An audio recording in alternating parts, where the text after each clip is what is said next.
नमस्कार। आज अधिक भाद्रपद कृष्ण चतुर्दशी शके 1934 सादर करीत आहोत ठाणे वार्ता।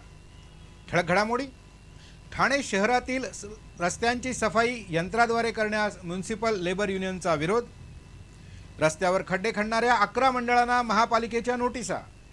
आणि ठाण्यात सुरू असलेल्या सत्ता संघर्षाला लोकशाही आघाडीत जबाबदार असल्याची राजकीय वर्तुळात चर्चा। या आणि इतर घडामोडी विस्तृतपणे पण काही क्षणातच। ठाणे महानगरपालिका प्रशासनाने रस्ते खोदणाऱ्या 11 सार्वजनिक गणेशोत्सव मंडळांना नोटिसा बजावल्यात। गणेशोत्सवाच्या मानवासाठी खणल्या जाणाऱ्या प्रत्येक खड्ड्याकरता 500 रुपये दंड आकारण्यात आलाय।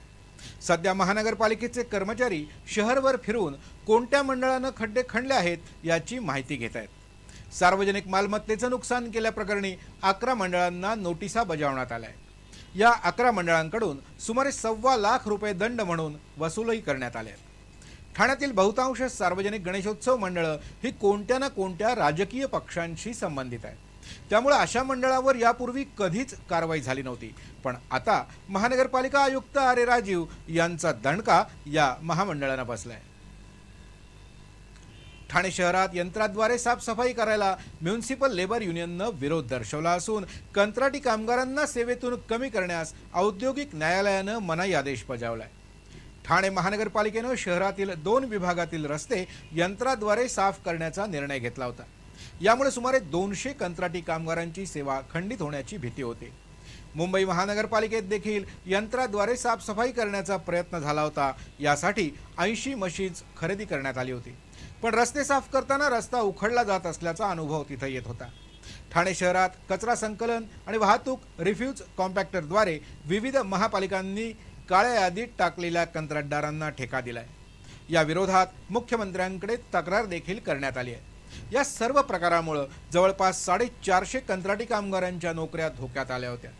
म्युनिसिपल लेबर युनियनने औद्योगिक न्यायालयात दाद मागितली होती आणि औद्योगिक न्यायालयाने कंत्राटी कामगारांची सेवा खंडित करायला मनाई केली आहे। गणेशोत्सव आता अगदी तोंडावर आला असून गणपती बाप्पांच्या सजावटीसाठी सध्या बाजारात खरेदीसाठी एकच झुंबड उडाली आहे। येत्या बुधवारी गणेश चतुर्थी असून गणरायांचं आगमन होत आहे। सध्या सर्वत्र या गणपती बाप्पांच्या सजावटीसाठी खरेदी करण्याची लगबग सुरू आहे। बाजारात देखील बाप्पांच्या सजावटीसाठी विविध वस्तू उपलब्ध झाल्या आहेत। गणपती बाप्पांसाठी कंठी, हार, मुकुट, मखर यांचे नानाविध प्रकार बाजारात लक्ष वेधत आहेत। महागाईची झळ गणेशोत्सवाला देखील लागली असली तरीही बाजारात अलोट गर्दी दिसते। बाप्पांसाठी आवश्यक असणाऱ्या कंठ्या 80 रुपयांपासून चक्क 550 रुपयांपर्यंत उपलब्ध आहेत। श्री गणेशासाठी लागणारे हार 10 रुपयांपासून 500 रुपयांपर्यंत उपलब्ध आहेत। बाप्पासाठी लागणारा रुमाल, कापडी फेटा, मुकुट यांच्या किमती देखील 30 रुपयांपासून अगदी 180 रुपयांपर्यंत आहेत। गणपती बाप्पांच्या प्रतिष्ठापनेसाठी आवश्यक असणारी मखर देखील 500 रुपयांपासून 5000 रुपयांपर्यंत त्यांच्या दर्जानुसार उपलब्ध आहेत। महागाईबरोबरच पर्यावरण प्रेमामुळे देखील काही गोष्टी महागल्या आहेत। एकेकाळी गणपतीची थर्माकोलची मखर महाग असत आणि फुलांची कमान अतिशय स्वस्तात मिळत असे। पण आता पर्यावरणाभिमुख गणपती उत्सवामुळे फुलांची कमान महाग झाली असून थर्माकोलची मखर स्वस्त झाली आहेत। ऐक्यवादी रिपब्लिकन पक्ष आणि राष्ट्रवादी काँग्रेसची आघाडी झाली असून पक्षाला मानाचं स्थान देऊन सत्तेत सहभागी करून घेऊ असं आश्वासन उपमुख्यमंत्री अजित पवार यांनी दिलंय। राष्ट्रवादी काँग्रेसच्या कार्यकर्त्यांच्या मेळाव्यासाठी अजित पवार काल ठाण्यात आले होते। त्यावेळी रिपब्लिकन पार्टी ऑफ इंडियाच्या ऐक्यवादी गटाचे नेते गंगाराम इंदिसे यांनी त्यांची भेट घेतली। या भेटीदरम्यान ग्रामपंचायतीपासून लोकसभेच्या सर्व निवडणुकांमध्ये आघाडी करण्याचा निर्णय घेण्यात आला। आगामी लोकसभा विधानसभा निवडणुकीच्या पार्श्वभूमीवर या भेटीला विशेष महत्त्व आलं होतं।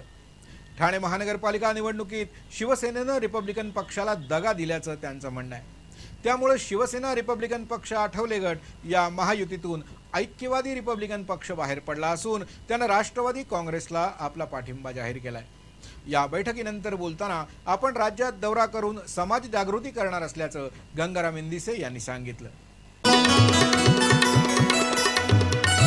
लाच स्वीकारण्याच्या आरोपाखाली अटक झालेल्या आरोपीने स्वीकारलेली लाच पुन्हा तक्रारदाराला परत करण्याचा प्रकार ठाण्यात घडला असून कल्याणच्या विशेष न्यायालयानं या प्रकरणी आरोपीची पुरेशा पुराव्याअभावी मुक्तता केली आहे। सर्वेक्षक नामदेव थोरात, शिपाई रामचंद्र कुंभार आणि रिक्षाचालक विश्वास पाटील यांची कल्याणचे लाचलुचपत प्रतिबंधक विभागाचे विशेष न्यायाधीश NC खाडे यांनी पुरेशा पुराव्याअभावी मुक्तता केली आहे। दिलीप कुमार ओझा यांना आपलं घर आणि कंपनीपुढे संरक्षक भिंत बांधली होती।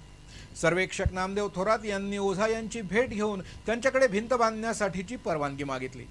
थोरात यांनी हे बांधकाम नियमित करण्यासाठी काही पैसे डिपॉझिट म्हणून देण्याची मागणी केली, अन्यथा बांधकाम पाडण्याची धमकी देखील दिली। जागेचा सातबाराचा उतारा, विक्री कर आणि 10,500 रुपये तयार ठेवावेत असं थोरात यांनी ओझा यांना बजावलं। यानंतर ओझा यांनी लाचलुचपत प्रतिबंधक विभागाकडे तक्रार दाखल केली। ठरल्यानुसार थोरात यांना 10,500 रुपये ओझा यांनी दिले। त्यावेळी त्यांनी यापैकी 500 रुपये रिक्षाचालक विश्वास पाटील आणि शिपाई विठ्ठल कुंभार यांच्या मार्फत ओझा यांना परत दिले। लाचलुचपत प्रतिबंधक विभागाने या तिघांना रंगे हात पकडलं। थोरात याने या चर्चेदरम्यान ओझा यांच्याकडे आणखी 8,000 रुपये मागितले आणि त्याची पावती घेऊन जायला सांगितलं। मुळातच थोरात याला पैसे गोळा करायचा अधिकारच नव्हता। एखादा शासकीय कर्मचारी अनधिकृत कामाचे पैसे मागताना विशेष काळजी बाळगतो। तो सर्वांसमोर पैसे न घेता आडमार्गाला जाऊन पैसे घेतो। त्यामुळे पैसे देताना एखादी तिसरी व्यक्ती असेल तर त्याची ओळख पटवण्याची आवश्यकता असल्याचं न्यायालयानं म्हटलं आहे। आरोपीचे वकील सुभाष पानसे यांनी या प्रकरणी पोलीस आरोपी विरोधात पुरेसे पुरावे सादर करू शकले नसल्यामुळे त्यांची मुक्तता करावी अशी मागणी केली। ठाण्यातील बाळकोंब परिसरात काल रात्री झालेल्या विचित्र अपघातात 3 जण जखमी झाले। यामध्ये या ट्रकचा चालक आणि क्लीनरचा समावेश आहे। काल रात्री 8:30च्या सुमाराला रेडीमेड कॉन्क्रीट मिक्स वाहून नेणारा एक ट्रक बाळकोंब इथल्या एका घराला जाऊन थडकला। त्यामुळे या घराचं तसंच आजूबाजूच्या दुकानांचं देखील मोठंच नुकसान झालं। हा ट्रक बाळकोंबहून साकेतकडे चालला होता तेव्हा हा अपघात झाला। ठाणे महानगरपालिकेच्या आपत्कालीन पथकानं त्वरित धाव घेऊन मदत कार्य सुरू केलं।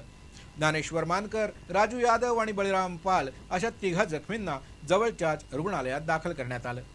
या अपघातामुळे रस्त्यावर असणारं एक झाड देखील धोकादायक झालं होतं।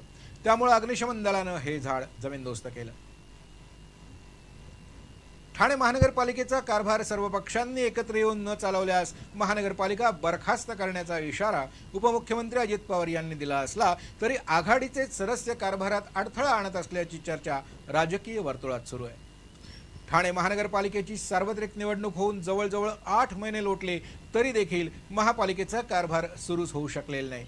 यावरच बोट ठेवत पवार यांनी निवडून देणाऱ्या मतदारांचा दोष काय असा प्रश्न उपस्थित करत बरखास्तीचा इशारा दिला होता। पण निवडणुकीत आपल्याला कौल मिळाला नाही हे मान्य न करता सत्ता मिळवण्यासाठी लोकशाही आघाडी करत असलेल्या राजकारणामुळेच आज ठाणेकरांवर ही वेळ ओढवली आहे। अनेक महत्त्वाच्या प्रश्नावर निर्णयच होऊ शकलेला नाही।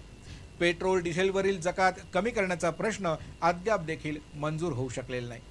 लोकशाही आघाडीतील काही नेते सत्ता मिळवण्यासाठी इरेस पेटले असून सत्तेचा पुरेपूर वापर करून संख्याबळ वाढवायचा प्रयत्न करत आहेत। याचसाठी न्यायालयीन लढाई देखील लढली जाते आहे। सुरुवातीला विरोधी पक्षनेते पदावरून रंगलेला वाद सर्वोच्च न्यायालयापर्यंत गेला। त्यानंतर काँग्रेस नगरसेवक विक्रांत चव्हाण यांना पुढे करून सर्वसाधारण सभा होऊ नये असे प्रयत्न केले गेले। खरं तर अजित पवार यांनी ठाण्यातील आपल्या नेते मंडळींचेच कान उपटण्याची आवश्यकता असताना बरखास्तीचा इशारा दिल्यामुळे राजकीय वर्तुळात एकच आश्चर्य व्यक्त होत आहे। दरवर्षीप्रमाणे यंदा देखील ठाणे वार्तामधून घरगुती गणपतीपुढील आरास दाखवली जाणार आहे। ही सजावट दाखवताना सजावटीतील कलात्मकता, त्यामागचा विचार आणि या सजावटीसाठी वापरण्यात आलेलं साहित्य अशा अनेक गोष्टींचा विचार करून नाविन्यपूर्ण सजावटींना प्राधान्य दिलं जाणार आहे। सजावट योग्य वाटल्यासच तिचं चित्रीकरण केलं जाईल। यासाठी ठाणे वार्ता कार्यालयाशी 2-545-22-22 या दूरध्वनी क्रमांकावर संपर्क साधावा। दूरध्वनी क्रमांक पुन्हा एकदा 2-545-22-22।